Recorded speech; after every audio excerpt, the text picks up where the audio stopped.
What's up guys, in today's video I'm gonna show you how to open Task Manager in Windows 11.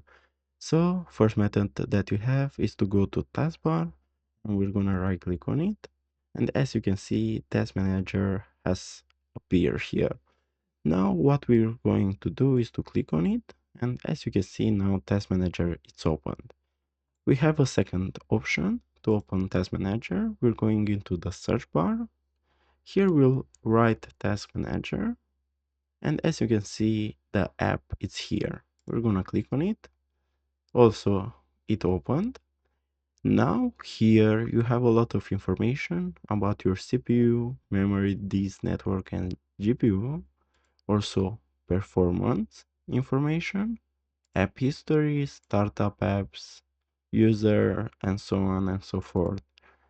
So to close, let's see, a process, what you have to do is just right click on it like so. We're gonna end task, and now the CapCut is off.